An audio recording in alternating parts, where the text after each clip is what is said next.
விட்டலாச்சாரியா என்ற இயக்குனருடைய பெயரை கேட்டவுடனே எல்லோருக்கும் நினைவில் வரக்கூடிய படம்னா அது ஜெகன்மோகினி திரைப்படம் தான். அது போன்ற மாயமந்திர படங்களில் தான் மிகவும் பிரபலமானவர் விட்டலாச்சாரியா. ஆனால் அவருடைய ஆரம்ப காலத்தில் அவர் எப்படிப்பட்ட அற்புதமான படங்களை எல்லாம் இயக்கியிருக்கார் தெரியுமா? அவர் இயக்கிய ஒரு திரைப்படம் கன்யாதானம் என்ற படம். கருப்பாக ஒரு பெண் பிறந்ததுனால எப்படிப்பட்ட பிரச்சனைகள் எல்லாம் அந்த பெண் சந்திக்கிறாள் என்பது தான் அந்த படத்தினுடைய அடிப்படை கதை. அந்த படம் தமிழில் கன்னிகாதானம் என்ற பெயரிலே மொழி மாற்றம் செய்யப்பட்டு வெளியானது. அப்போ சென்னையில் ஃப்ளூ ஜுரம் வந்ததுனால அந்த படம் மிகப்பெரிய அளவில் வெற்றி பெறவில்லை. அந்த படத்தை ஆனந்தவுடன் அந்த அளவுக்கு பாராட்டி விமர்சித்திருந்தது. அதுக்கப்புறம் 2-3 படங்களை அதே பாணியில் எடுத்தார் விட்டலாச்சாரியா. அந்த படங்கள் எல்லாமே நகரங்களில் ஓரளவுக்கு ஓடிச்சே தவிர கிராமப்புறங்களிலே மிகப்பெரிய வெற்றி அடையலை. அதுக்கு பின்னால் தான் இந்த மந்திர தந்திர படங்கள் இருக்கின்ற பாணிக்கு அவர் தாவினார். அதற்கு பின்னால் அவர் படங்களுக்கு கிடைத்த வரவேற்பு நீங்கள் எல்லோரும் அறிந்த ஒரு விஷயம்.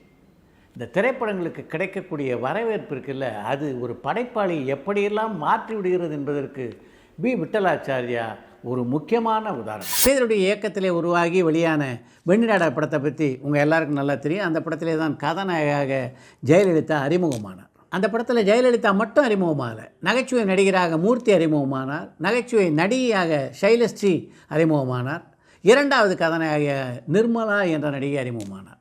இதையெல்லாம் தாண்டி அந்த படத்துக்கு இன்னொரு சிறப்பும் உண்டு. பொதுவாக சினிமா நட்சத்திரங்கள் தனக்கு பெயர் வாங்கி தந்த பாத்திரத்தையோ அல்லது தனக்கு முதலாக வாய்ப்பு தந்த நிறுவனத்தினுடைய பெயரையோ அல்லது தான் அறிமுகமான படத்தினுடைய பெயரையோ தங்களுடைய பெயருடன் சேர்த்துக்கொள்வார்கள். உதாரணத்துக்கு சொல்லணும்னா ஏவிஎம் ராஜனை சொல்லலாம். அவர் ஏவிஎம் நிறுவனத்தால் அறிமுகப்படுத்தப்பட்டார், ஆனால் ஏவிஎம் ராஜன் ஆனார்.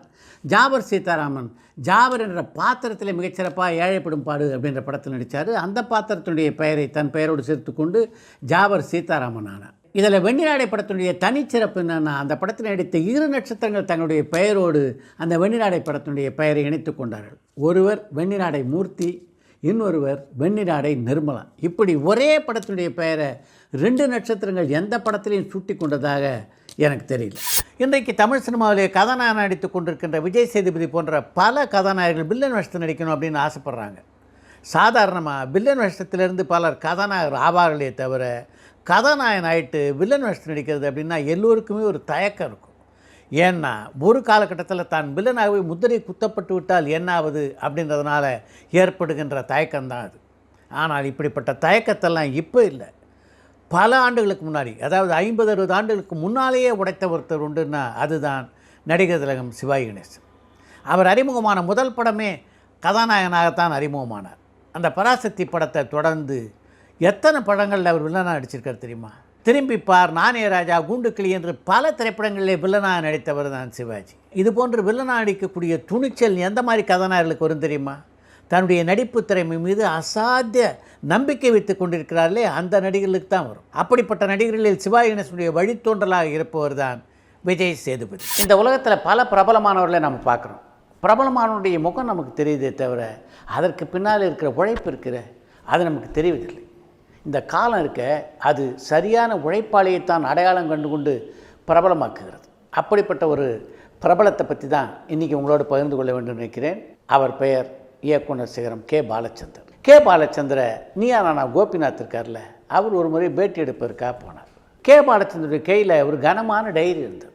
இவர் நினச்சிக்கிட்டார் கோபிநாத் சரி என்னென்ன பதில் சொல்லணும்னா அதில் குறித்து வச்சுருப்பார் போல தெரியுது, அதை பார்த்து ஏதோ பதில் சொல்லுவார் போல தெரியுதுன்ட்டு அந்த பேட்டிக்கு நடுவில் அந்த புத்தகத்தை பலமுறை அவர் தன்னுடைய உதவியாளர்கிட்ட கொடுத்தாரு, திருப்பி வாங்கினார். இப்படியெல்லாம் நடந்ததே தவிர அந்த பேட்டி முடிகிற வரைக்கும் கே பாலச்சந்தர் அந்த டைரியை பிரித்து கூட பார்க்கல. கோபிநாத்துக்கு ஒரு சந்தேகம். அவர்கிட்டயே அதை கேட்டார், சார் எதுக்கு இந்த டைரியை மட்டும் கையில் கொண்டு வந்தீங்கன்னு நான் தெரிஞ்சுக்கலாமா? இந்த பேட்டியின் நடுவில் நீங்கள் ஒரு முறை கூட அந்த டைரியை பிரித்து பார்க்கவே இல்லையேன்னு. அதுக்கு பாலச்சந்தர் கோபிநாத்தை சொன்ன பதில் தான் மிகவும் முக்கியமானது. சாதாரணமாக ஒருவன் நடந்து வர்றதை விட கையில் ஒரு டைரியோடு அவன் நடந்து வரும்போது அந்த ஃப்ரேமில் பார்க்கும்போது ஃப்ரேம் பியூட்டி ரொம்ப அழகாக இருக்கும், அதுக்காக தான் அந்த டைரி கொண்டு வந்தேன் என்றாராம். அதாவது ஒரு சின்ன பேட்டி அதுக்கு எந்த அளவு கவனம் செலுத்துகிறார் பாருங்கள் அந்த இயக்குனர். இந்த சினிமா உலகிலே கே பாலச்சந்தரை இன்னி வரைக்கும் இயக்குனர் சிகரம் என்று கொண்டாடி கொண்டிருக்கிறோம் என்றால் அதுக்கு பின்னாடி அவருடைய இந்த உழைப்பு சிந்தனை எல்லாம் இருக்கிறது அப்படின்றத நாம் புரிஞ்சுக்கிறது ரொம்ப அவசியம். சூப்பர் ஸ்டார் ரஜினிகாந்த் கதாநாயகனாக நடித்த முதல் திரைப்படமான பைரவி, தீர்ப்புகள் திருத்தப்படலாம் போன்ற பல வெற்றி படங்களை இயக்கிய இயக்குனர் எம் பாஸ்கர். அவர் ஸ்ரீதர்கிட்ட பல ஆண்டு காலம் உதவி இயக்குனராக இருந்தார். பாஸ்கர் ஸ்ரீதர்கிட்ட உதவியாளராக பணியாற்றி கொண்டிருந்த காலகட்டத்தில் சிவாஜி ஸ்ரீதருடைய இயக்கத்தில் ஒரு படத்தில் நடித்தார். அப்போ சிவாஜி நடித்த ஒரு காட்சி படமாக்கப்பட்டது. அந்த குறிப்பிட்ட காட்சியில் சிவாஜி நடித்தது கொஞ்சம் ஓவராக இருந்த மாதிரி பாஸ்கருக்கு பட்டது. அந்த காட்சி படமாக்கப்பட்ட உடனே தன்னுடைய நண்பர்களாக இருந்த உதவி இயக்குநர்கள்கிட்ட இந்த காட்சியில் கொஞ்சம் சிவாஜி சார் ஓவராக நடித்தார், கொஞ்சம் குறைச்சி நடிச்சிருந்தாருன்னா பிரமாதமாக இருக்கும் என்று சொல்லி கொண்டிருந்தார் பாஸ்கர். இது எங்கோ தூரத்தில் இருந்த சிவாஜியினுடைய காதில் விழுந்துருச்சு. உடனே இவர்கள் பேசி கொண்டிருந்த இடத்துக்கு சிவாஜி வந்தார். வந்த உடனே என்ன பேசிட்டீங்க என்று இவர்களை பார்த்து கேட்க, பாஸ்கர் சொன்னது எப்படி சிவாஜிகிட்ட சொல்கிறது, அதனால் எல்லோரும் கொஞ்சம் அப்படியே தயங்கியிருக்காங்க. தயங்காதீங்க, பரவாயில்ல சொல்லுங்கள் என்ன விஷயம் என்று சிவாஜி திரும்ப திரும்ப கேட்கவே, இல்லை இந்த காட்சியில் நீங்கள் நடித்தது கொஞ்சம் ஓவராக இருந்ததுன்னு பாஸ்கர் அபிப்பிராயப்பட்டார் அப்படின்னு தட்டு மாதிரி ஒரு விழா சொல்லி முடித்தாங்க அவங்க. அப்படி அவங்க சொல்லி முடித்தோடனே அந்த காட்சியில் நான் நடித்தது சரியான நடிப்பு தான், படத்தை பாருங்கள் உங்களுக்கு தெரியும் அப்படின்லாம் சிவாஜி பதில் சொல்லலை. பாஸ்கர் சொன்னது சரிதான், அந்த காட்சியில் நடித்து முடித்தோடனே எனக்கே அந்த எண்ணம் தான் தோணிச்சு அப்படின்னு சொன்ன சிவாஜி ஸ்ரீதர்கிட்ட போய் திரும்ப அந்த காட்சியை ஒரு தரம் படமாக்கிடலாம் என்று அவரிடம் சொல்லிவிட்டு மீண்டும் அந்த காட்சியிலே நடித்தார். இந்த முறை அவர் நடித்தது அப்படியே கன கச்சிதமாக இருந்தது. நடிகர் திலகம் அப்படின்னு சிவாஜியை இன்று வரைக்கும் தமிழ் சினிமாவில் மட்டும் இல்லை மொத்த இந்திய சினிமாவிலும் கொண்டாடி கொண்டிருக்கிறது அப்படின்னா அதுக்கு முக்கியமான காரணம் இது போன்ற சிவாஜியினுடைய செய்கைகள் தான். சிவாஜி கணேசன் நடித்த பார்மலை பார் அப்படின்ற படத்தில் தான் சோ முதலாக தமிழ் சினிமா உலகிலே அறிமுகமானார். அந்த படத்தில் நடித்ததில் அவருக்கும் விருப்பம் இல்லை, அவருடைய குடும்பத்தினருக்கும் விருப்பம் இல்லை. அப்படிப்பட்ட சூழ்நிலையில் தான் அந்த படத்தில் நடித்தார் அவர்.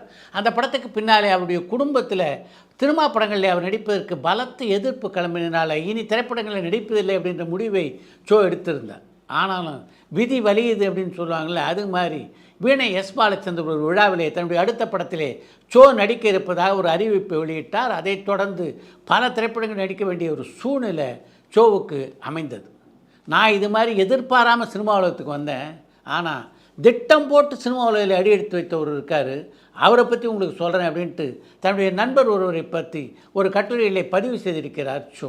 என்னுடைய நண்பர் ஒருவருக்கு பிஏ படித்து முடித்ததுக்கு பின்னால் டெல்லியிலே ஒரு நல்ல வேலை கிடச்சிது. அந்த வேலையிலே சேருவதற்காக டெல்லிக்கு புறப்பட்ட போது இந்த வேலையை பொறுத்த வரைக்கும் இது எனக்கு தற்காலிகமானது தான், நிச்சயமாக ரொம்ப சீக்கிரத்திலேயே இந்த வேலையை விட்டுருவேன், என்னுடைய லட்சியம்லாம் சினிமாவில் நடிக்கிறது தான் என்று சொல்லிவிட்டு தான் ரயில் ஏறினார் அந்த இளைஞர். அந்த மாதிரியெல்லாம் எந்த தப்பும் செய்யாத, இருக்கிற வேலையும் போய் சினிமாலையும் வாய்ப்பு கிடைக்காம அப்புறம் திண்டாட வேண்டிய சூழ்நிலை உனக்கு வரும் அப்படின்னு அவருடைய நண்பர்கள் பல பேர் அவருக்கு அறிவுரை செய்தார்கள். அதுலேயும் நான் கொஞ்சம் கூடுதலாகவே அவருக்கு அறிவுரை சொன்னேன். உங்கள் எல்லாருக்கும் நல்லாவே தெரியும் அறிவுரை சொல்கிற விஷயத்தில் நான் எப்படின்னு. அதனால் இந்த வேலையை மட்டும் விட்டுறாதே, நீ நிச்சயமாக நடிகனாக முடியாது என்று அந்த நண்பரிடம் நான் சொன்னேன். அந்த நண்பர் டெல்லி போனார். நாங்கள் சொன்ன அறிவுரைகளை எல்லாம் அங்கேயே மூட்டை கட்டி வச்சுட்டு மீண்டும் சென்னைக்கு திரும்பினார். சென்னைக்கு வந்தவர் நிச்சயமாக நான் சினிமா உலகத்தில் நுழைவேன், பிரபலமான கதாநாயகன் ஆவேன் அப்படின்னு எங்கள் எல்லாத்தையும் சொன்னார். அடி மேலே அடி அடித்தா அம்மியும் நகரம்னுவாங்க. அது மாதிரி என் நண்பர் தொடர்ந்து கொடுத்த அடியின் காரணமாக கோடம்பாக்கத்து கதவுகள் மெல்ல அவருக்காக திறக்க ஆரம்பித்தன. முதல் படத்திலேயே கதாநாயகன் நடிக்கக்கூடிய வாய்ப்பு அவருக்கு கிடைத்தது. அதற்கு பின்னாலே பல 100 படங்களிலே கதாநாயகனாக நடித்தார் அவர். அந்த நடிகரின் பெயர் ஜெய்சங்கர் என்று ஒரு கட்டுரையிலே பதிவு செய்திருக்கிறார் சோ.